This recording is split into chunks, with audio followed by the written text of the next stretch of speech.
кетеді ғой. Қазіргі бағасы примерно 750-800 миллион пұл болады да бұл. Математика бойынша ағамыз өзінің бір дәрежесі бар. Айлықтарыңыз беретұғын. Жоқ, олардың бәрін есепласаң 780 миллион кетіп қалады. Онда 100 миллион зият ақша табады ағамыз. Ал баршаға ассалаумалейкум ағайлар. Бүгін біздерде 0-ден миллиардқа шекем проектімізде мейманда сіздер танитұғын көпшіліктің мехрына инсанларымыздың бірі ағамыз көрсек. Ассалаумалейкум аға. Салам, қалай? Амансыз ба? Жақсысыз ба аға? Шүкір, болады. Біздерде аға таза проект 0-ден миллиардқа шекем проекті. Сізді обзорға сондай интервью алмастан бұрын сұрастырдым. Көбісі жады математика бойынша ағамыз өзінің бір дәрежесі бар. Көпшілік мақтады құлдас айтқанда. Енді өзіңізді короткий ясны қысқа бір таныстырып берсеңіз. Енді қандай деп таныстырамыз? Таныстырғанда атым Ахмет, фамилиям Қосаев. 10 жылдан артық репетиторлықпен шұғылданып келгенмен. Қысқаша не қыламыз? Біздер мынандай бастай домда тұрамыз дейміз. Осы жерде айтып өтейік. Өзін жақсы көретін нәрсені профессионал дәрежеде істесең, ол автоматически бизнеске айланып кетеді дейді. Сіз де өзіңіздің жақсы көретін сондай математика пәнін бизнеске айландыра алдыңыз деп айтсақ бола ма? Енді бірақ мына заттарда мысал үшін туры математикамыздар енді өздерімізге ұнайды. Бір кәсіпті жақсы көріп шұғылансаң, нәтиже ойлағаннан артық шығады, зор болады. Енді ол бірақ бизнеске теңдестіретін болсақ, тәлімді меніңше бірақ қате деп ойлаймын. Основной мақсатымыз біздерде бұл әзір тәлім, яғни адамларға білім беру ғой. Көп пұл тауып мақсат емес. Көплеу адамларға пайдам істеу, көплеу адамды, яғни оқушыларды, жастарды білімлі қылып жетістіру. Мақсат сол. Болмаса, мысал үшін мен әзір көп пұл тауып үшін именно басқа бизнеске өтсем көплеу тауға болады. Мысал үшін сауда саттық, я басқа істеп шығару болсын, яғни қызмет көрсетуге қарағанда басқа бизнестен тез көтерілесе. Біздердің тәлім основной мақсатымыз бар да біздерде. Яғни жастарды жоғарыға көтеру, білімлі дәрежеге жеткеру да. Түсіндіру қиын болып жатыпты назаттарда. Математикадан көп адамды білімлі қылсақ, о адам көп затқа ерсу аңсатыла бола ма сонда, яғни бизнес істеймен десем. Қалеген тарауда жұмыс істесін, қалеген бизнес істесін, математиканы жақсы білді ме, меніңше өйерде рауажарының жоғары болады да. Созат түсінемен де. Анықпан, цифрларына барады, бизнес цифрларына барады ғой дейді. Бірақ сізде мақсат жастарды білімлі қылу, бірақ қалеме ол мәлім бір дәрежеде ақша түсіп тұрған әкелгеннен ол бәрі бизнесқа кіріп кетеді негізі. Пұл түседі, дұрыс, ақша түседі, пайдасы бар. Енді дұрыс көп пайда көруді ойлаймын, мен көп пайда көремін, бірақ қандай да бір өзіме жетерлі мұғдар өзіме сарпанады. Қалғаны, яғни елем сол тәлім дәрежесін елем көтеру үшін почти сарпайып істеген мақсатларымыз бар. Мысал үшін мен өзім 2 этаж зор үй салайын деп қызығып атқаным жоқ. Ямаса қымбат машина мінейік деп қызығып атқаным жоқ. Основной енді тек тәлім беретін әзір біздер құрылыс басыладық жақында. Қай жер екенін түсіндіріп беремен. Ол құрылыс басыладық. Мақсатымыз учебный центр салу. Яғни көплеу адамға білім беру, әмде har жақлама заманауи талапқа жауап беретін дәрежеде салып басыладық та соған. Сондай дейміз ба қайден? Енді аға, сол кеше сөйлестік, бизнестің арқасында, бизнес болды, сол жұмысымның арқасында үй алдым, сол жұмысымның арқасында машина алдым дедіңіз. Неше жылдан бастап істеп келатсыз? Неше жыл болды? Таярлықты. Таярлықты істеп келатқаныма енді бұған себепші болған ұстазларым бар негізінде. Ұстазларым математикадан атын атап өтсек. Қоншаға һәм Жанназараға деген ұстазларым, яғни репетиторлық дәрежеге жетуіме, яғни ұстарауды дауам етуіме сол екі ұстазым себепші болды.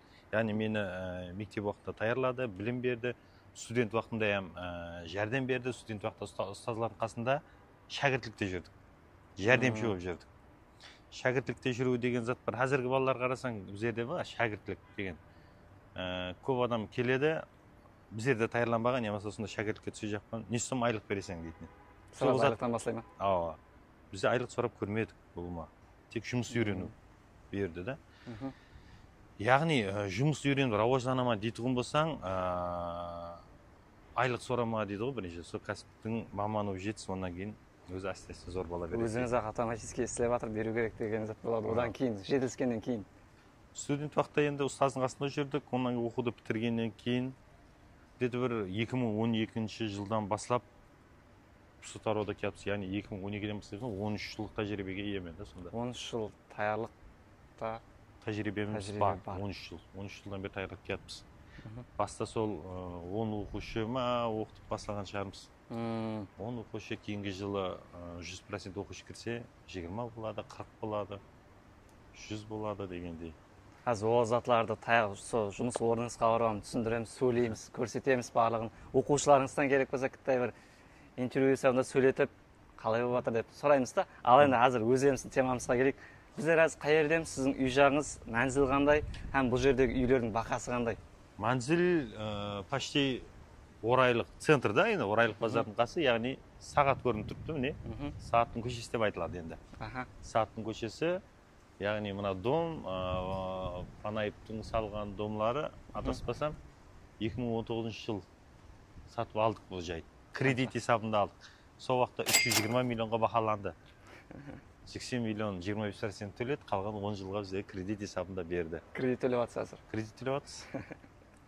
Ана, мен түсінігім бар да, көпшіліктің сондай түсінігі бар шығар. Математиклер, я болмаса анық пәнді жақсы көретіндер, кредиттен сәл алыстау болады деген. Мен өзім сондай түсінік бар еді. Себебі банктың процентлерін біздерге қарағанда сіздер жақсы түсінесіздер, сіздер жақсы есептайсыздар.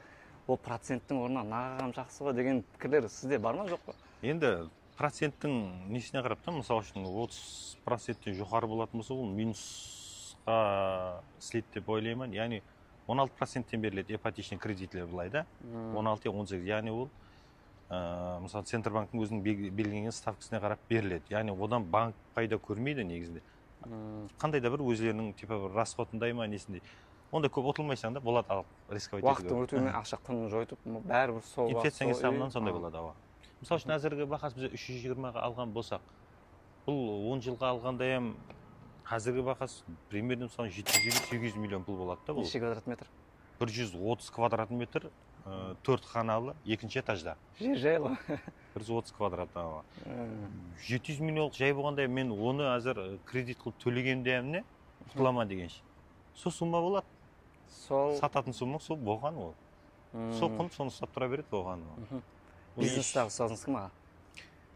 Бизнестегі ұстазым енді жақын арада ұстазлар бар. Мысалы сабақларына күзетіп барамыз, сабақларына барып жүрміз. Ислам аға бар, Пірімбетов, Марат аға бар, Азамат аға бар, Қайпанов. Солардан көпілеу білім алдық, көп информацияларды, яғни жол жобаларды алдық. Енді одан алдыңғы ұстазлар дейтін болсақ, өмір бойы сақталады біздерде. Бүгінге дейінгі тәжірибелер, ұстазлық еткен. Жаңа айтып өткен 3 адамыңыздан сізге ұстазлық еткен ба? Ұстазлық еткен. Үшеуінен танимын да, себебі. Енді әзір бизнес тарауында көп адамға маслихатларын беріп, өз білімдерін бөлісіп жатқан ұстазлар үшеуінен білім алғанмын. Яқшы. Қазір үйді көрсетеміз, машинаға келейік. Неге Кобальт? Сол сұрауды берейін аға. Кобальт легенда дей ма? Кобальт бәрібір қайдым енді. Бұдан алдын яқшы не айдадық? Трекер машина айдадық. Енді бір себеплермен құрылыс басламастан алдын. Яғни өздеріңіз білесіз, центрда жер проблема. Жер алу жоқ, яғни көне жай сатып алдық. Пұлым жетпеді, трекерді сатуға тура келді. 2 айда онда жаяу жүрді. Кейін бір Кобальт алдық. Кобальт бірақ зор машина, өзіме ұнайды, себебі трекерден алдын Кобальт айдаған ман. Қайсы тарапы ұнайды? Кобальттың ба? Кобальттың ұнайтын тарапы, мысалы үшін, басып айдай бересің, район бола ма, не бола ма, еш қиналмайсың. Пробег көйіп кетті демейсің. Пробег көйіп кетті демейсің. Сататын болсаң, өзің алған бағаңнан қымбатына сата бересің дегенде. Еще қадағой машина өте беретін, ә? Қадағой, бұлар зор. Кобальт бәрібір зор. Білмедім, мен өзіме ұнайды лишний. Енді трекер айдадық, ол комфорт. Просто. Трекер жесткий ма, Кобальт жесткий ма? Трекер жесткилау. Кобальт енді мягкилау, жаман жолларда онша білінбейді, айдап кете бересің, басып айдап. Осы машинада жүріппіз қазір. Осын сіздесі ба, Кобальтта? Кобальт ұсыныс етпесе hem кобальт тәмі біледі. Ол очеркке жазылғанда hem ол затты халықтың бәрі түсінетін шығар ғой. Айтпасаң. Бұл не десем екен, бұл hamma затқа кете береді. Үйдің машина болады, трассаң машина болады, таксидің машина болады. Hamma заттың машина болып кете береді. Трассадан міне береді десе. Бұл пұлы баран міне береді, пұлы жоған міне береді, hamma міне береді кобальт. Hammaga қолайлы да ол. Мысалы үшін пұлың көп болып тұрып кобальт мініп атсам, неге кобальт мініп атсаң демейді. Кобальт бір зор, ұнайды hammaga. Менде сондай бір жоралар бар. Пұл көп. Аламан десе $100,000 машина алады, бір кобальты жүкті. Өздерін ұнайды болған, білмедім неге. Менде бір қанша адам, мысалы үшін жаңа сіз айтқан Марат аға жақынға дейін кобальт айдап келді, жақында трекер алды. Кеше бізде Бахрамаға түсірдік, ол да ақшасы бар адам, бірақ олам кобальтын еді. Сізді көріп сізден соны сұрап отырмын да, неге кобальт әммесі кобальт ала береді деймін да, сондай. Ұнайды, арқайын қиналмай дей берсең, баспай дей берсең. Сондай. Үйді көрсетпей-ақ қойын, үйде. Сондай ма? Екінші этаж? Адрестік айта қойын, келеменсе. Екінші этаж біздерде, 4 қаналы. Апойы ғана үй. 120 метр квадрат дедіңіз. 130. 4 қаналы, 130. Нормально кең затта, 130 квадрат деген. Өздерімізге жетеді, нормально. Яқшы, сау отқан зайналарыңыз көрейік. Барайық. Автодрайв Car City'да сіз машинаңызды краскалау, полировка істету, керамика істету, hamda защитный пленкалар істету қызметлері де бар ағайлар. Сіз бұл жерде краска подбор бойынша Қарақалпақстанда жетекші болған ұсталардан машинаңызды краска істетсеңіз болады. Ол дегеніміз әрқандай түрдегі иномаркалардың реңлерін краскасын бірге бір қып шырайлы қылып шығарып береді. Төмендегі телефон нөмерлерге байланысың, машинаңызға тиесілі болған сұрауларды сол нөмерлерге байланысып анық-тынық мағлұматтарын алсаңыз болады. Аман-еш бір-екі сұрауларды беріп барайық сізге. Бірінші сұрауда, сіз үшін ақшаны тауып аңсақ па, немесе сау аңсақ па? Негізінде ақшаны сау аңсат. Қандай мәністе? Ақшаны тау аңсатпай, сау аңсатпа дегенде, сау дегенде қандай? Ойланбай сауатын болсаң аңсат. Ойланып сауатын болсаң қиын ол, қатты дейін. Табу аңсатлау, сау қиылау деген затқа келіп тақалады да. Бірақ не дейді, ойланбай сауатын болсаң, ол біреуге $5,000 берсең, азыр кешке дейін таусып келеді. Екі түрлі мәнісі бар да, сау. Қиын негізінде. Яғни ақша сау үшін білім болу керек дегенде қорасын айтайын. Неге пұл сарфлайсаң, яғни финанстан хабарың болу керек дейді ғой. Ұстаздарым айтатын еді, бірінші болып кішігірім үйдің, яғни өзіңнің финансыңды басқарып үйрен, кейін үлкен финансларды басқарасың дейді. Біздер сол бірінші өздеріміздің үйдің финансы, ондан кейін жұмыстың финансы, әсен үйреніп атырппыз. Математика болсаң, hamma финансты үйрену аңсайды, дұрыс, үйреніп аңсайды. Сәл шұғылану керек. Үйдегі ақшаларды сауатын кезде де формулаға салып соғасыз ба? Бұлайынша ақшаны сауатын уақытта негізі. Кешегі ақырғы өтілген сол ұстазлардың маслихатына қарап, өтівар беретұғын болдық. Қандай да бір қандай пұл болса hem, бәрібір не қылымыз керек деп ойлаймын. Плюс-минус отчетін шығару керек деп, көру керек деп. Өзіңе отчет тапсырма. Өзіңізге. Инвестицияны тек білімге жұмсай берген қаншелі дәрежеде дұрыс? 100% қосылама. Инвестиция қазіргі заманда ол инвестицияны білімге сарпылаған мақұл. 100% білімге. Білімге. Себебі білім қандай десем екен, мысал үшін көп ата-ана пұлын инвестиция, мысалы жай салайын дейді, машина алайын дейді, ямаса бір той берейін, басқа зат қылайын деп пұлды соған сарпылайды, бірақ білімге келген уақытта аяйды. Яғни ауызса таярлыққа, ямаса қосымша білім беруге мұғалімдерге тапсыру мүмкін. Именно пұлды ең ақырғы орынға қояды көп ата-аналар. Бұл қатесіз бірінші орынға қойылу керек та. Мысалы үшін машина алмай-ақ қой, жай салмай-ақ қой, бірақ балалардың білімі үшін инвестиция, пұлды аямау керек, сарпылау керек. Зато ертең өмірінің ақырына дейін ол өзінің балаларынан, өзінен, ата-анасынан әрдайым ешкімнен кем қылмай бағады да, бәрібір зор болады.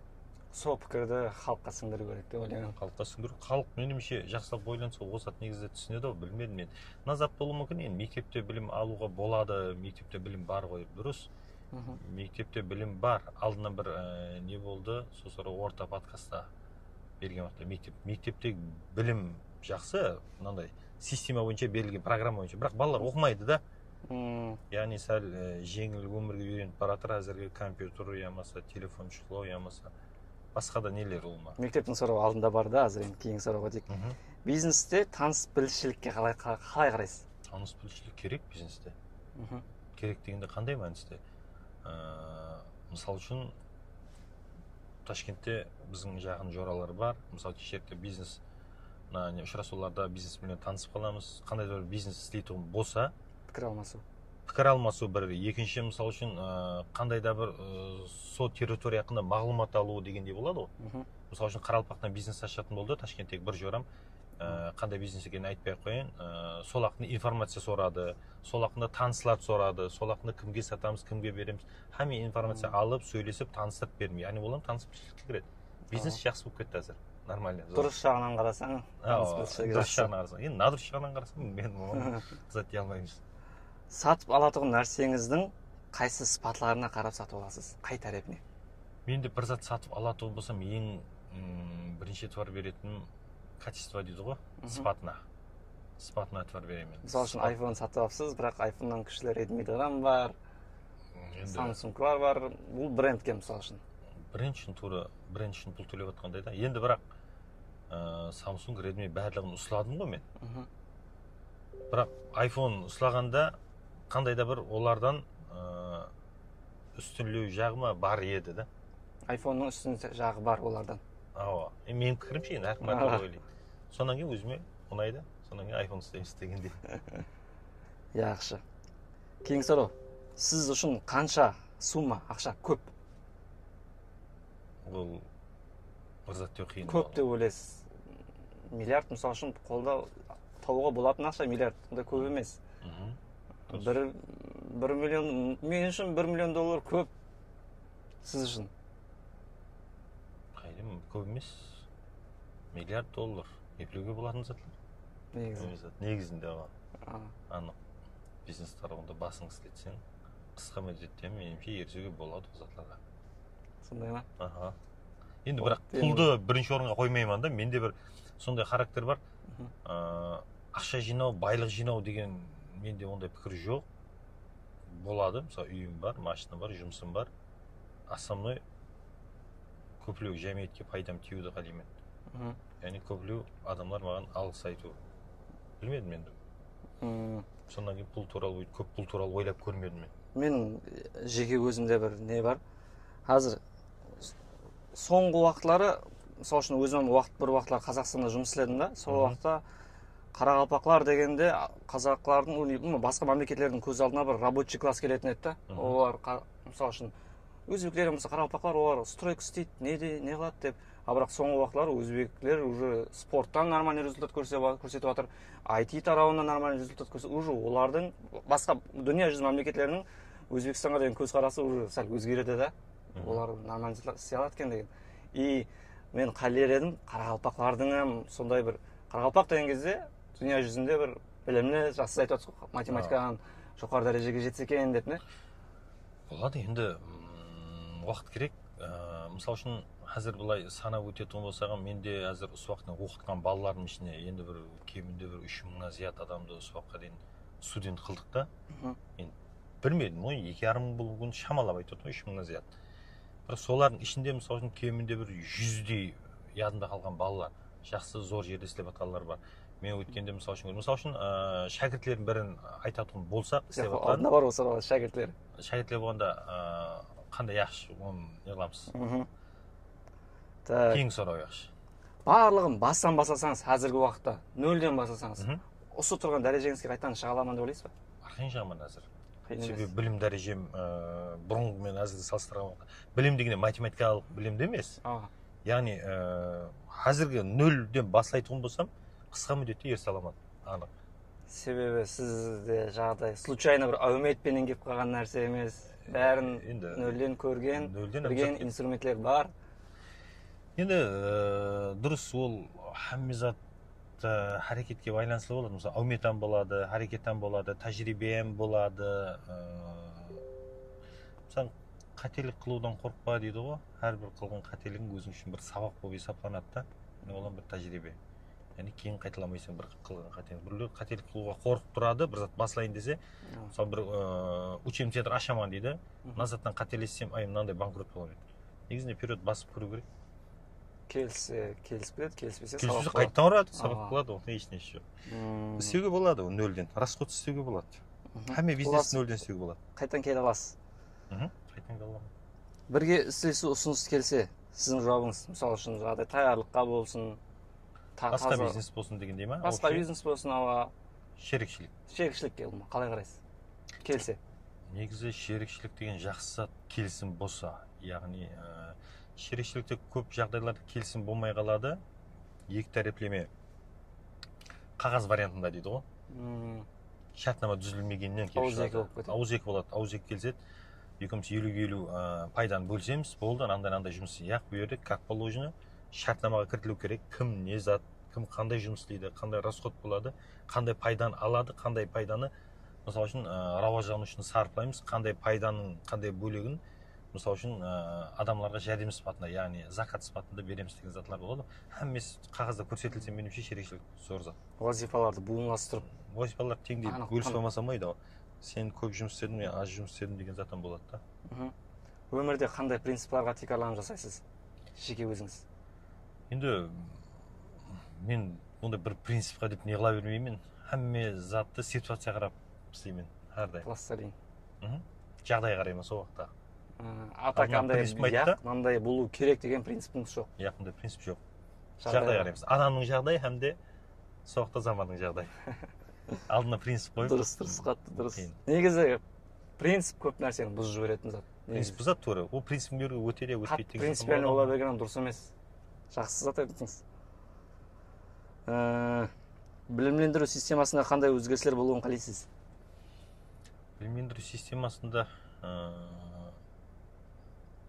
негізінде система нормально, просто жерде балаларды бір қызықтыратуындай бір зат болу керек та, ойлап тауып па. Енді оны мен сәл түсіндіріп дейін. Бір бала сол білімлендіруде мысалы математика болатын болса, математика қандай да бір қызықтыратын жол, ямасы мысалы физика болатын болса, физикада қандай да бір андай бір анимациямен нелермен түсіндіреді дейді ғой, бір мультфильмдей қылып болсын, кішкентай балаларға, үлкендерге бір қандай да бір тәжірибеден сондай бір өзгерістер кіртілсе, меніңше адамдарда қызығушылық, яғни білімге деген қызығушылық оянатуын шығар. Аршаны дальше дамытып. Ол ақында өзіңіз ойланып жатсыз ба, именно математика бойынша, қызықтыру бойынша? Енді ойланып жатсыз, математика бойынша құда қалесе құрып жатқан ымыратымыз бітсе, хамме ішіндегі мысалы үшін не дейді, оқу құралдар дей ма, не дейді, оқу нелеріміз заманауи, заманға талапқа жауап беретұғын, хамме сабақтар кейінгі мысалы үшін 3D форматларда өту деген дейді. Сондай қылып істеу үшін бас қатырып жатырмыз. Азыр бізде таза кітап шығарып жатырмыз. Математиканы нөлден бастайтын таза кітап. Ондан кейін ДТМ системасына тур келеді, оны таза кітап. И ондан кейін милли сертификат, яғни милли сертификат үшін таза кітап істеп жатырмыз. И соларды істеп болып, ар жағына хамме нелерді бір жағы математиканы қызығатуын бір анимация дейді ғой. Сондай бір затлар ойлап тауып ниет бар. Видеороликлер, сондай платформа жарату ниет бар. Ертең бір оның үстінде балалар бас қатырып жатыпты. Яғни платформаға кірсе, ізбезілік сабақлар, яғни People сабақлар қойып беру біздерде. Сол платформа арқылы, немесе YouTube арқылы. People сабақтардан жолға қойып. Сленіп жатыпты, құда қалесе ұзағымен 1 жылда хаммесін болатуын шығармыз. Так, өткенде орта подкастта мектеп деген, мектептің жағдайы ақында бір аз-маз айтып өтіпсіз да. Кейін sonra мектепте сабақ жараяны көйліңіз тола ма? Осы жерде мен бір нәрсені толықтырып өтіп кетейін. Менің өзімде бір көптен бері бір қинап жатқан бір сұрау бар да өзімде не. Мектепте мысалы үшін 7-ші классқа дейін кәдімгідей 12 сабақтардың барлығын өтіп, именно 7-ші класстан кейін уже ар жағы 11-ге дейін анық оқушыларды бір фокусқа қаратып, мысалы үшін математика болса, математикаға анық топарды түзіп та, или басқа зат болса, басқа затқа сөйтіп істесе болмай ма екен деп ойлаймын. Айтып жатқан жаңа спецкласс дегенде бөліп қойса деген мәнісін айтып жатсың. Ол қиын мәселе бірақ. Ол жерде баланың қайсы пәнге қай уақытта қызығатуыны деген. Ол жерде мектепте ол спецшколға бәрін 1-ші класстан болса бөліп тастайтын болса қиын мәселе. бала өзгереді, бір жылдан кейін анаған, бір жылдан кейін анаған. Соның үшін hamma пән теңлікпен өтіледі. Теңлікпен өтіледі. И ақырында, яғни основной оқуға тапсыру 10-11 класс дейді ғой. Сол уақытқа келген уақытта спецклассларға бөлінсе, меніңше зор болатын шығар деп ойлаймын. Бастапқы уақыт қиын болды. 5 класс. Енді қанегелестірілген мектеплер бар, аз ашылып жатыр, зор ашылып жатырды. Білім беру бар, мысалы үшін гәп жоқ, сол спец 5-тен бастап бөліп тастап жатыр, балалар нәтижесі сол. Уже репетитор керек емес оларға. Кеудеңіз тола ма сабақтарға мектептегі? Білмедім, бір зат дей алмаймын, себебі мен ол жерге барып, басында қарап тұрып, я болмаса ішке кіріп тұрып көрмедім. Может, зорларым бар, зор өтетін, может, өте алмайтынларым бар. Точно бір зат деп айта алмаймын да. Ол зат қиын мәселе. Hamma мектеп үшін бір пікір білдіру. Бар ғой. Ұлына қарағанда орташа. Орташа нормально негізінде. Просто балалар оқымайды біздерде. Негізінде. Ерінеді. Балалар оқымайды емес, балаларға дұрыс тәрбие еледі ата-ана тараптан тартқылау беру керек шығар. Сондай бір болу керек меніңше. Қызықтырады ғой, не болу керек. Оқушыларыңызды қайсы тәрбиелеумен контролдайсыз? Оқушылар енді бұрылары аз уақытта енді контролы аңсатты еді. Әзір оқушыларымыз енді бұрын қарағанда сәл көплеу болғаннан кейін білім дәрежесіне қарап контролдаймыз тек. Яғни тест аламыз. Сонымен тест нәтижелеріне қарап жағдайларын контролдап отырамыз. Тест нәтижелерін. Бұрын біздер әр бірімен сұрау жауап қылып контролдайтын болсақ, қазір ол қиылу, әрқайсымен сұрау жауап қылу. Қазір общий алынатын өтілген тапсырмалар бойынша тестілер, контрольнелер алынады. Солардың нәтижелеріне қарап контролдап барамыз біздер. Олар көшіру деген нәрселер болмайды. Бұл мүмкін, ол зат түсіндіріледі бәрі. Ол өзіңізге минус, яғни өзіңізге дұшпан деген зат айтылады, айтылғанмен көшіретіледі бар. Бірақ қиын оны контролдау. Көшіргеніне дейін. Оя қада бір система болу керек онда. Оны система ойлап табуатпыз. Оғанан бір. Топ 3 мақтанатұғын шәкіртіңізсам, ол 3 шәкіртіңіздің қайсы тарапынан мақтанасыз? Шәкірт болғанда қандай? Қасымда жәрдемші болып, мұғалім болып жүрген шәкірт пе, ямаса оқуға кіргізіп, рауажданып кеткен шәкіртлердің ішінде ма деген сұрау да? Екеуінен ме айтың? Енді бұл жерде атын атайтұғын болсақ, маған көпшілік. Көпті ол атын айтайтын болсақ, мысалы үшін мен әзір 3 адамды айтатын болсақ, қалғанларым бар да. Ол айтылып керек да. Кеудеңізден шығатын бір от души айтатын. Негізінде от души айтатын дым көп. Слишком көп. Себебі менде әзір қасымда таярлап атқан шәкіртлерім бар. Зор күшлі. Менен зор таярлайды олар. Білім дәрежесім зор. Довольныман да олардан да әзір істеп атқан балаларымнан. И менде таярланып, өзі бөлек учебный центр ашып, істеп атқан шәкіртлерім бар да. Оларым зор. Мысал үшін келді, ұстаз қасымда жүрді, мысал үшін 3-4 жыл. Өзім сондай учебный центр ашып атпан. Деп менің немнен ұстаздың патиясын алайын деп келіп, ашып, неғылып, рауажданып зор. Екеуінен көп ұлыма? Атын айта алмайсыз? Атын айта алмаймын көп расы. Себебі атын айтатын болсам, бірталай уақыт алады ол. Жақсы, онда атын айтпайық та, мен соған байланысты және бір соған. Сіздің поколение білімлеу ма, я мысалы қазіргі сіздердің таярлап атқан поколениеңіз сізден көре білімлеу болады деп ойлайсыз ба? Кейінгі поколение меніңше білімлеу болатын шығар. Себебі кейінгі поколениеге заманауи методикалармен өтіліп басқарып жатыр да әзір. Басқаша методика. Еще баяғыда мен көп естімен оқитын имканият болған кезде оқымай қалып едім деген затты көп жас үлкендерден естимін. Ал қазіргі уақытта таярлық деген hammaның миында бар. Таярлану керек, оқуға кіру керек деген нәрсе hammaның миында бар.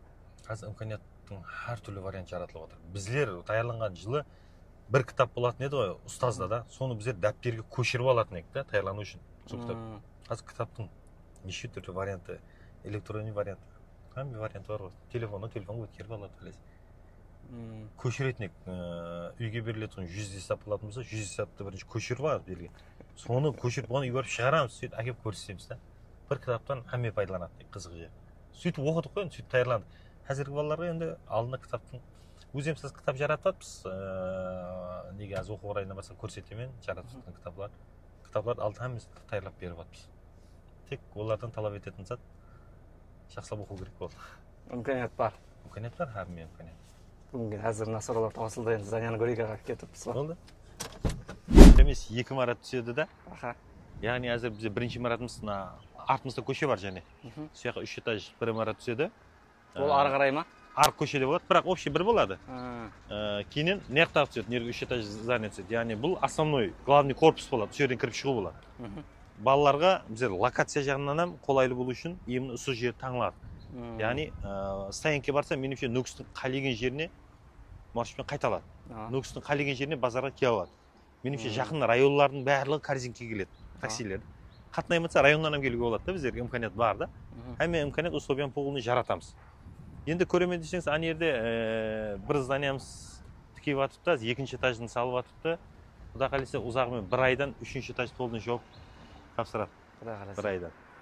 Қанша жер? Жер орын қанша болды? Жер орын ба? Ооба. Жер орын енді мен өткен жылы алдым. Өткен жылы азыр енді бері 650 миллионға беремен деді. 550 миллионға сатып алдық, короче. 550 миллион. Нақ 550 миллионға сатып алдыңыз. 5 сотық жер.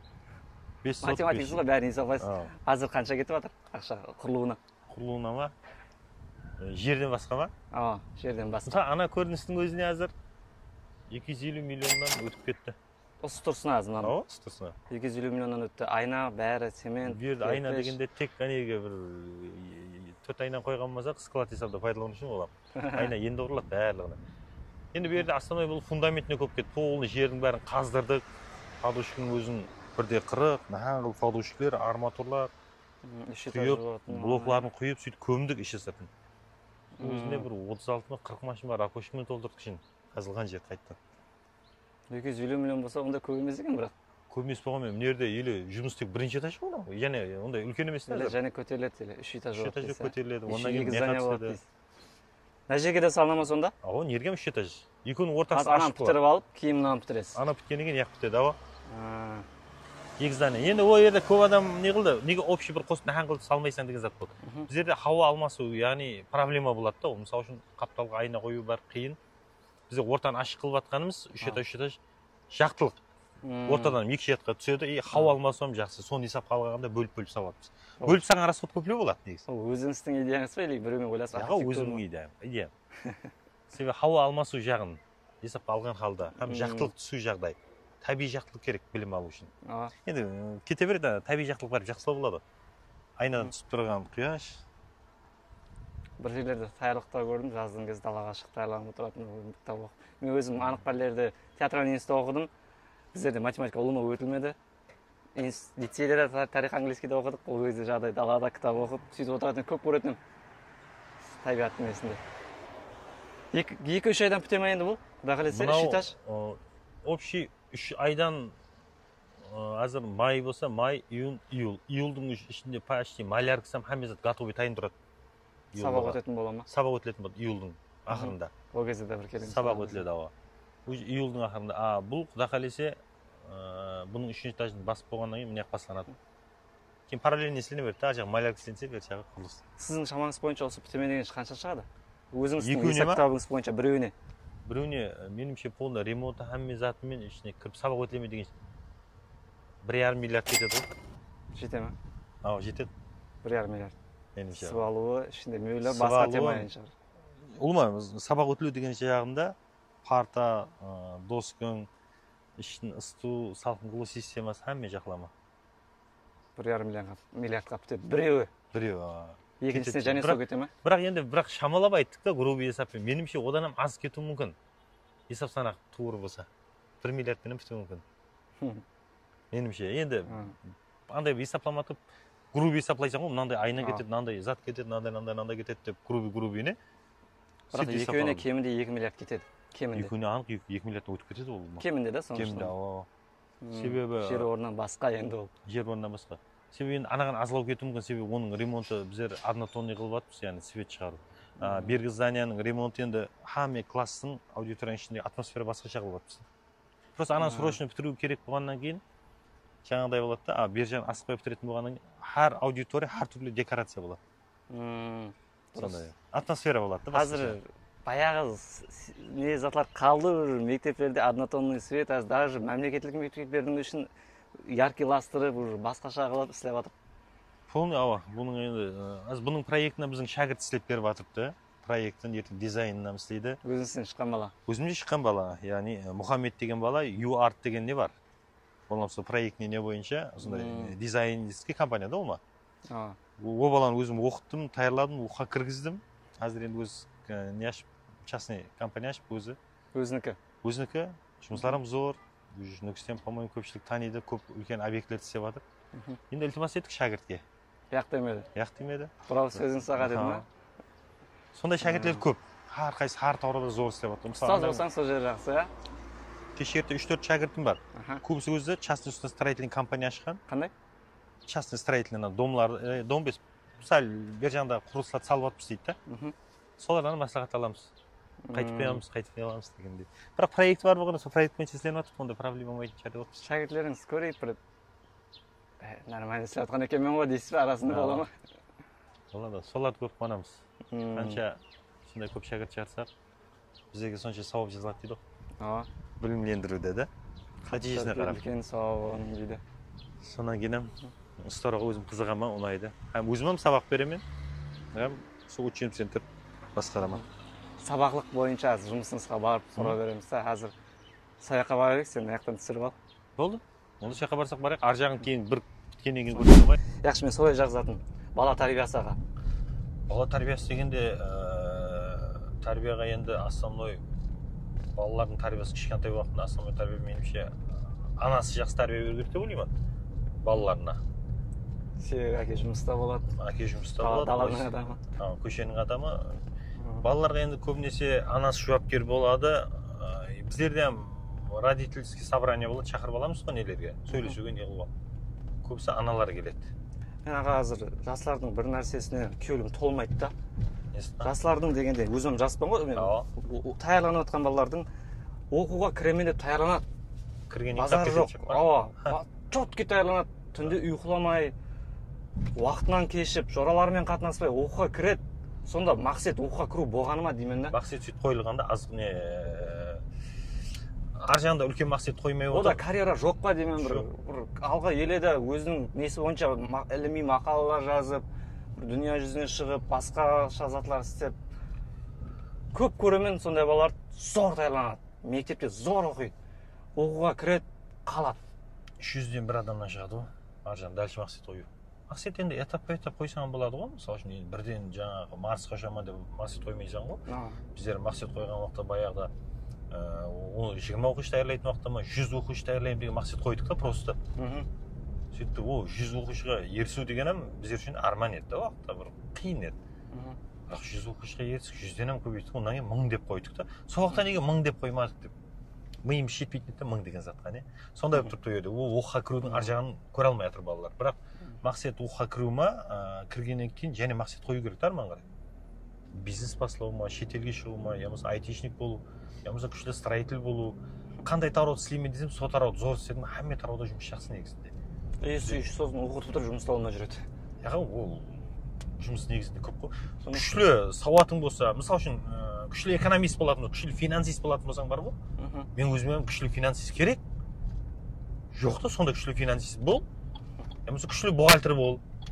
Любой фирмаларға, любой бизнесмендер керек болсалар. Қазір сіз бәлкім бір жасылар көріп жатқан шығар, қатты ықыласпен тыңыз болып.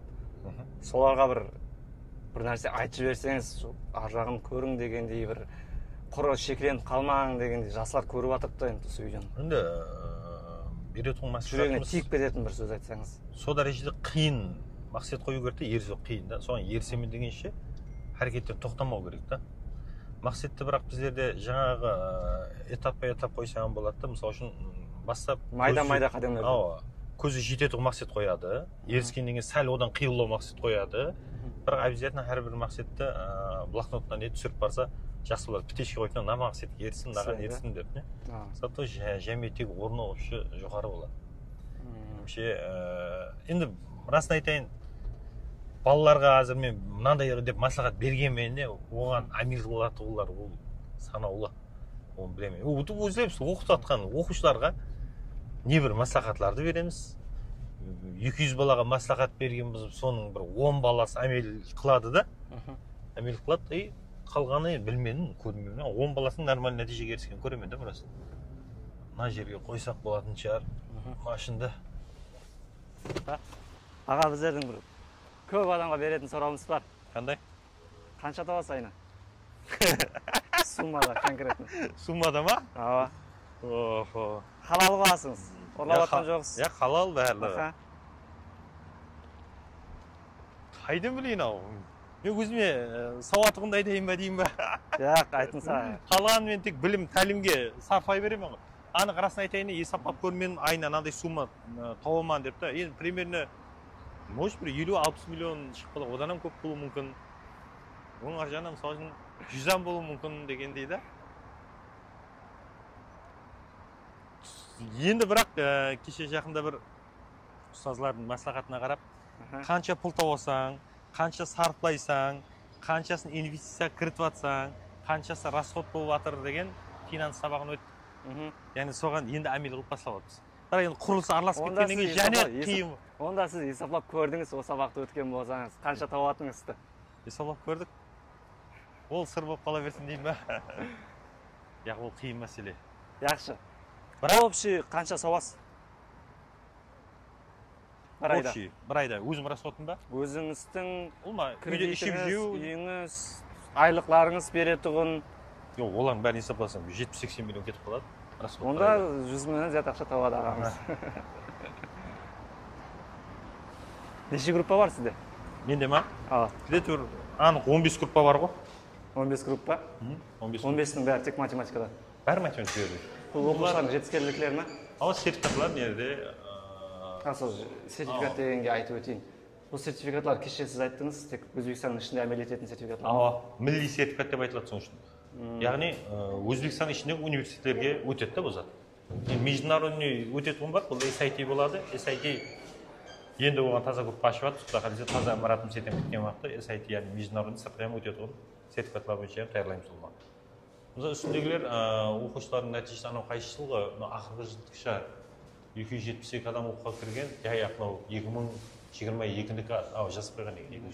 2022-де 129 оқушы грант болып кірген, 272-сі общий контрактпен грант қосқанда екен. Ондан кейін одан көп екен. Гранттың өзі неше 195 ба болып кеткен. 130 еді. Контракттың грант қосқанда дым көп. Жылдан жылға көтеріп баратыр. Кіру оқушылар жылдан жылға менде өсіп баратыр да. Неше бала таярлап, неше бала кірді деген затты нақты айта аласыз ба? Оны точно есаплап көрмедім, бірақ 90% зат анық кіріп тұрды. Мысалы үшін мен 300 бала болатын болса, 270 анық студент болып жатыпты. Неше мұғалім бар сізде? Сабақ өтетін? Менде именно мұғалімі жоқты, барлығы шәкіртлерім. Яғни шәкіртім мұғалім менде қандай? Өзінің қасында 6 жылдан бері жатқан. Қазір ең главный шәкіртлерден 3 шәкіртім бар, ондан кейін былайынша ассистенттеріміз, яғни студент шәкірттерімізден 6-дай бар. Вообще олаған шәкіртім бар сөйтіп өзім. Ондай шәкіртім қасында. Ең шәкіртіңіз жұмысшыңыз деп айтсам болады. Шәкіртіңіз ең жақсы алатын шәкіртіңіз қанша алады? Айлық па? Ең жақсы алатын шәкірт нормально алады ғой? Жасыра бермеңіз. $1000 зят алады ғой? $1000 зят алады. Конкретно? 15 миллион пұл алады. Нақты суммада 15 миллион алады. 15 миллион алып қалады. Грант деген атты кім ойлап тауды, или кім насихат берді? Грант дегенде алдын біздер, мысалы мен математикадан таярласам, қасында физикадан Айбек деген жорам бар. Бірге таярлап бір жерге, бірге слесіп кетпіз. Бір ат қояқ деген пікір болды. Грант, education деп ойлап тауылдық, яғни оқушылар грант болсын деген мәністе қойылды да. Education ол тәлім, грант деген бюджет деген мәністе алады. Сол атты қойдық. Ниет. Сондай ниет деп мәністе. Кейін енді о ат почти 3 жыл болды қойғанымызға. Атты бірақ жақында өзгерттік. Кеше маған сіз айтып түсіндіріп бердіңіз ғой, бұяға бұл жақта түсінсін да. Неге именно тек қана математика пәнінен таярлайсыз, неге ол пәнлерді көбейтпейсіз? Жаңағыдай басқа пәнлерді қоспай жүрсіз, химия, английский, русский, корейский дегендей ме? Фокус бөлінеді біздерде. Яғни біздерде именно біздердің оқу орайы қазіргі бұрын грант education, әзіргі атты Educar Академия, яғни біздердің оқу орайымызда бір фәнге фокус қаратылғаны үшін нәтиже жоғары болады да. Қазір мен 5 пән ашайын, қасында мысалы корейский, немецкий, мен фокусым 5-ке бөлінбей ма? Мысалы үшін мен анерде химияны контроллауым керек, тарихтан контроллауым керек, әмесін контроллау керек. Анерде мен өзім математика бойынша түсінігім бар, яғни сотарауды бұрыннан кеттім, болды сотарау бойынша кете берейін деп жатпын. Сотарау түрін көбейтейін деп жатпын да. Мысалы математика бойынша. Біреу болсын, зор болсын. Біреу болсын, зор болсын. Қасында мен пән қосып, учебный центрға қосқаным мен үшін минус болатын жерлер бар. Фокус па, бір пәнге ба, бір пәнге қаратқан мен үшін мақұл деп ойлаймын. енді әркім әртүрлі ойлайды, білмедім енді, бірақ мен өзім пікірім, жеке пікірім. Яғни басқа пән ұлыма қоспаймын, тек математика сонымен кетемін. Мысалы үшін ертең бүйерге мен қосуым мүмкін, 3-ші класстан бастап 11-ге дейін ашу мүмкін, яқшы. Бәрі математика бола береді ғой. Кішкентай класста ашсам математика. Әртүрлі ұлғашуымыз мүмкін. Қаралпақ көріп па, өзбек көріп па, рус көріп па, я болмаса сертификат көріп па, я болмаса SAT көріп па, я болмаса жаңағыдай олимпиадаға даярлайтын болып қалар. Международныйды қашаннан бастайсыз? Сентябрь. Сентябрьда. Оған материалдар таярлап отырсыз. Ол уже математиканы жетік дәрежеде білетін адамдар қабылданатын шығар. Ол жерге де бір тесттің. Бұған төменнен алып шығаруға болады. Төменнен. Таярлаймыз соны. Сәл уақыт керек бұған. Өзі жоғары оқу орындарына енді әрқайсысы әртүрлі ғой. Татуға мысалы үшін математика керек шығар, оңғы басқаша балл шығар математикасы. Ұлыма жоғары оқу орнына кіру үшін балалар қанша уақыт жетеді математиканы тәрбиеленсе? Фундаменті болса 1 жыл жетеді, фундамент бойын 0-ден бастайтын болса 2 жыл одан жоғары уақыт кетеді. Фундамент бар адамға 1 жылда зор болып шығарып олар ұлыма. Четкий қылып. 1 жыл дегенде енді біздерде бір 9 айды айтамыз өмізде, 9-10 айды. И сосын ұмытып қаламын да, сабақ өтіп жатырсыз ғой, метод бір дей ма, или сәл басқаша өзгеретін методлар, или индивидуальный курслар бар ма? Har түрлі жағдай бар бізде. Индивидуальный өтетін группалар. Мысалы үшін біреулер бар, көріп жақсы үйренеді, а біреулер естіп жақсы. Біреулер көпшілікпен емес, бір өзі үйренгенді жақсы көреді. Har түрлі вариант. Мысалы біздерде бір 40 адам мен 50 адамға сабақ өтетін группаларым болады, общий 20 адам группалар болады, немесе индивидуальный шұғыланатын группалар болады. Индивидуальный бар. Индивидуальный бар, ала. Яғни бірлігі индивидуальный керек, бірлігі айтады, мен 5 адам болып таярланамыз, жетеді дейді сондай. Har түрлі вариант бар. Мен өзім сондай жұмыс істейтін болсам, индивидуальный курсқа барамын, көпшілік мұнша жағайым кетті, менің өзіме соған сұрап отқан. Бірлігі общий жағады, бірлігі жағдай, әркім әртүрлі. Общийда 40-50 адам отыратын жерде конкуренция болады, рауаждану болады, бір білмекті айтса да не болады, сондай не болады да бәрі. Қанша адам көп болған сайын конкуренция көп. Біріншілікке тырысамын. Сондай ол жарыс орталарында жарыс өткеретін болса, сәл басқашалау болады да. 5 адамда жарыс өтетін онша мотивация болмауы мүмкін, бірақ жақсы түсінеді. Өзінің нелері болады да сондай. Математика пәні анық пәндер дейміз ғой. Анық емес шебер болып қала ма математикада? Спорный жағдайлар бар ма, жоқ па? Спорный жағдайлар меніңше жақсы математиканы түсінсең, спорный жағдай болмайды ғой. Болмайды. Ең ақырғы сан неше математикада? Шексіз. Шексіз. Жоқ. Жоқ. Кете бердік, по-моему. Балалармен сөйлесейік та группада. Болды, сөйлесейік. Нерде ана кітап бар еді ғой біздердің. Кеше бағана айтып жатқан немне. Біздер ол мынандай кітаплар таздан істеп жатырмыз. Өзбекше сам, орысша сам. Геометрия кітабымыз. Геометрия, математика и бастан бастайтын осындай кітапларды істеп шығып жатырмыз да. Өздеріміз. Геометрия мен математика екеуі. Екеуі екісі. Бәрі математика кіреді. Алгебра, геометрия бөлінеді деген де. Сол математика жағы бұл. Бұл өздеріңіздің істеп шығарған. Өздеріміздің істеп шығып жатқан кітапларымыз, таза кітаплар. Хамме кітапларды бәрін полный жақында Құда қаласа алмыстар сентябрьге дейін хамме кітапты істеп шығып үлгеретін шығамыз. Енді қандай сұрау бар басқа? Балаларыңызбен сөйлесек. Болды, сөйлесе бер. Кабинетке кіріп. Шәкіртлеріңізбен сөйлесек. Болды, онда сіз сөйлесіп ала берің. Шақырып берейін ба? Қайырмыз барайық. Болды. Шақырайын ба сөйлге? Сабақ өтеді па қазір? Иә, қазір. Өтіп жатқан жоқ қой, кітте сөйлесейік та балалар болмаса. Мына микрофон берейін ба? Салып жер. Оқушылармен сөйлесеңіз ба? Ұстаз. Қане ұстаз? Сіз ғой, кірсек болады ғой? Ассалаумағалейкум. Қалай жетілер амансыздар ма? Жаңа ағадан сұрап отырмыз, индивидуальный курслардан бар деп жатыпты. Общий поток группалардан бар деп жатыпты. Оны сіздердің өздеріңіз өтесіздер? Өздеріміз. Бір жас бала, бір математиканы толық үйрену үшін қанша уақыт кетеді? Жас бала болғанда, мысалы үшін 10-шы класс бала математиканы үйренемесе, сіздерге келсе. Білімі орта дәрежеде болса, где-то 8 ай уақыт кетеді. 8 ай, 9 ай уақыт кетеді. Орта білім болса. Енді 0 болса, бір қосу бірден бастайтын оқушыларым болады бір уақытлар. Олар енді 2 жыл тайланбаса қиын. 2 жыл. Оны любой адам 2 жылда проф болып шығады. 2 жылда полный. 100% білімге ие болып шығады арқайын. Бұл жерде андай шариғатлар бар ма? Мен мына мұғалімнен үйренбеймін, мына мұғалімнен үйренемін деген заттар бола ма? Болады, иә, меніңше болады. Сайлайтын. Мысалы үшін сіз біреудің үйреткені біреуге ұнамайтын шығар дегендей затлар да? оған теріс көзқараспен емес, дұрыс көзқараспен қарайсыз ғой. Мұғалім өзгерді ма, сразу ана мұғалімнің затларын іздеп бастайды да уже оқушылар. Ана мұғалім мынандай еді. Ананың методы ұнайды деген. Айтпай жатыр. Ана мұғалім мынандай еді деп, уже мұғалім сайлайды оқушылар.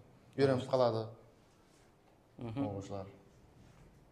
Бұл жерде көз қанша уақыттан бері, ең көп қанша уақыттан бері Таиландқа қалдым? Мысалы 8-9 класстардан келе ме уже? 10-10 класс бар нерде. Ертелеу келетілер. 9-дан бар. 8 жоқ шығар, иә? 8 алдын жоқ еді, иә? 9 ғой, ең кішкентай 9 бұл жерде. Бұның бәрі жоғары оқу орнына даярланып жатқан балалар ғой. Жоғары оқу орнына. Қалай ұнап жатыр ма сіздерге? Бәріңізге методтар ұнайды ма? Математиканы мен лично өзім қатты қиын зат деп білемін да. Вообще нөлмеймін математиканы. Математикада мысалы метод, дұрыс метод деген бар, бірақ бәрібір мына шариғатқа қарап сабақ өтіле береді. Группаның жағдайына қарап. Бір күн қиын болады, бір күн аңсат болады. Жағдайға қарап өтеміз да сабақтан. Мысалы бір метод tasarab, яқ мен бүгін мына күні мына теманы өтуім керек, ондай зат болмайды да. Ереже қойылмайды да, мына күні точно сол теманы өтуіміз керек. Одан өтіп алып кетуіміз мүмкін, немесе артылуда қалуымыз мүмкін, жағдайға қараймыз да. Сосын бұл қазір балалардың өтіп жатқан сабақ оқулары мектептік сабақ оқулар ма негізі? Мектептік сабақтар ғой. Элементар математика. Жоғары оқу орны емес. Жоғары оқу орнына кіретін қадым элементар математика. Бұл адамдар табыстар, әмеңізге үміт, оқуға кіріп кеткейсілер. Үміт аламеге. Бізде Ахмет ағамен күтті бір видео түсіп жатыр ек, соған яқтан алып кетейік деп жатырмыз да. Оп, сау болың, шаршаман. Үміт.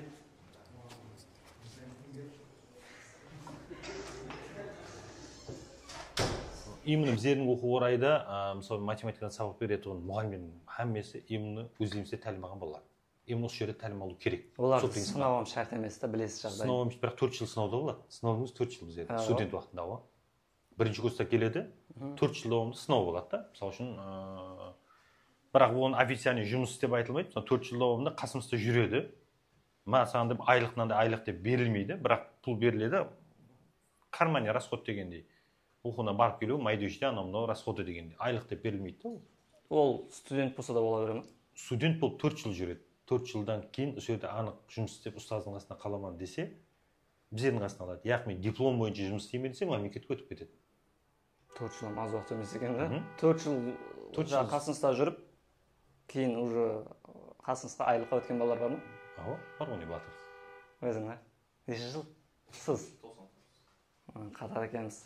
Ысы бала ма жаңа айлық? $1000? $1000 айлық алады. $1000 айлық алады деп. Сіздер ме? Айлық алмайды бұлар. Құр жүреді. Карман расходты. Студент па? Студент болады. Онама өткелді, мысалы, грант деген уақытта, нені түсінесең деген уақытта, енді ойда грант деген сөздің өзі көп. Яғни ол тәлімден бар, мысалы үшін кафең атан бар, мысалы басқада, мысалы магазиндердің аталары көп. Мысалы үшін грант лаваш бар, грант перде бар, грант медсервис бар, грант деген сөз көп, грант жалюзилері бар көп. И грант education бар да. Яғни басқа ат сол дәрежеде қояйық, ол ат еш жерде ұшыраспасын деген мәністе эдукар. Эдукар дегеннің мәнісі ұлыма қарақалпақша тәлім. Яғни өздеріміздің қарақалпақтың менталитетке тура келетін тәлім деген мәністе қойдық бұл атты. Эдукар, Қарақалпақстан деген, эду тәлім деген қысқаша аттары. Екеуін қосып бір ат қойдық и мемлекет тізіміне өткердік, патентледік Әділия вазирлігіне алма. Тіпті полный патент келді. Срочный патентке жібердік, 40 күнлік. Алмаймын, енді төлемнің өзі ода қымбат болады сума. Қымбатлау төлем болады и сол 40 күнге жетпей келді ғой. Кеше ретте бір қағаздар келмеді біздерге. Цветной қылып шығармады. Полный Әділия вазирлігінің андай письмомен келеді ол ма анда біздерде. Эдукар академия ұлыма. Бірақ логотипсіне бола ма? Логотипіне оға. Логотиптің мәнісі енді берді. Кітап болып тұрды ғой. Кітап ашылып тұрды. И құяш нұры шашырап тұрды. Енді құстан беріп тұрды калибри.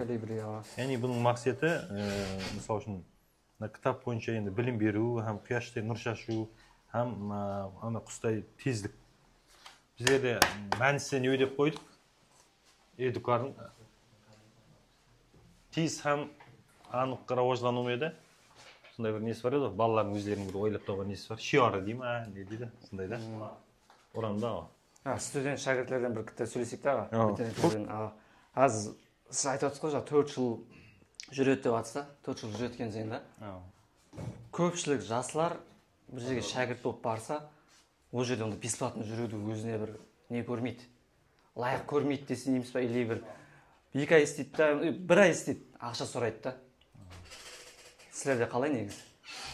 Менде пікірім, мен Ахмет ағаның қолында шәкірт болып жүрсем бәрібір де, ақша сұрамаса, ақша бермесе де маған бәрібір. Себебі мен осы жерде шәкірт болып, осы мұғалімдік ізін дауам етпекшімін да мен. Ахмет ағаның қолында. Егер ертең не қылып, үлкейіп, сен оқу орайдан үлкейіп кетіп, басқа жақтардан Қоңырат, я болмаса өзім аулаларым бар. Аулаларымды мысалға таярлықта жоқ та, таярлыққа жер жатып, филиалдар ашып, Эдукар академия оқу орайын үйретпекшімін. Танытпақшымын. Шерікшілікте. Мысалы Ташкенттерде бар. Ташкенттерде Қарақалпақша оқу орайлары жоқ. Ташкентте жасап жатқан.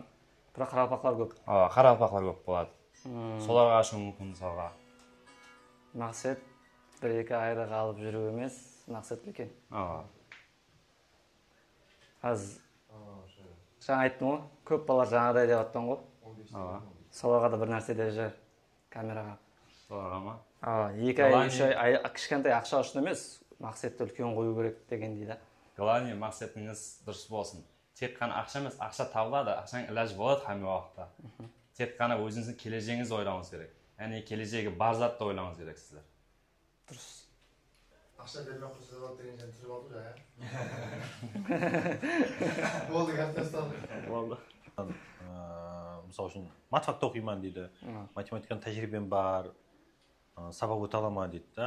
Болды деймін, 100 сом айлық берейін деймін да. Бірінші болып не қылатын енді. Қайда мен сіз айтып көрің дейді да, уже болды. Бірінші мәрте берге келуден мақсат жерде пұл табу болады да оларда. Пұл табу болмау керек қой мақсат. Мақсат жұмыс үйрену. Енді ана бизнесте айтады ғой. Сен жоғары айлықпенен жұмыс істе дейді. Болмаса айлық алмай жұмыс істе дейді да. Арзан жүрме. Арзан жүрме деген жер бар еді ғой.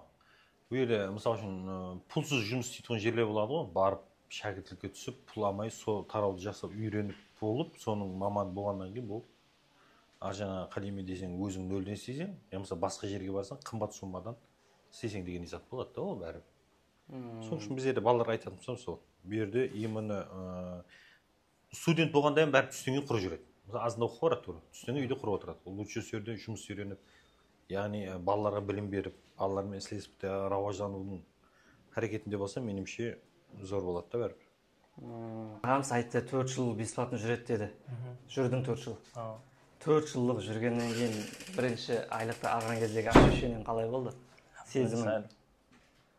Бірден нормальный ақша тарс етіп түсті ме болмаса? Нормальный ақша түсті ғой, бірінші неде ол ондай түседі деп ойламадық. Ең бірінші түскенде.